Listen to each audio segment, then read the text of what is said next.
యేసుక్రీస్తు చెబుతున్నాడు, మీరు నా స్నేహితులే ఉందురు. ఎవరికైతే యేసుక్రీస్తుకి స్నేహితులుగా ఉండాలని ఆశపడుతున్నారో వారందరూ కూడా ఎలా ఉండాలమ్మా? దేవునికి స్నేహితులుగా ఉండాలనంటే, యేసుక్రీస్తు స్నేహితులుగా ఉండాలనంటే వారందరూ కూడా దేవుడు చెప్పినటువంటి ఆజ్ఞలను పాటించాలి. ఎవరైతే యేసు చెప్పిన మాటలు వింటున్నారో, ఆజ్ఞలు పాటిస్తున్నారో వారు మాత్రమే దేవునికి స్నేహితులు.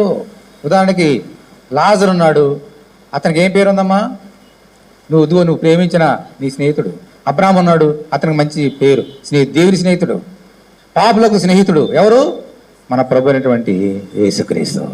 అంటే ఎందుకు పాపులు కానీ అటు అబ్రాహాము కానీ దేవునికి యేసుక్రీస్తు స్నేహితులు ఉన్నారంటే వారందరూ కూడా యేసుక్రీస్తునందు పరిపూర్ణమైనటువంటి విశ్వాసంతో పాటు దేవుడు చెప్పినటువంటి మాటల్ని వారు పాటించారు.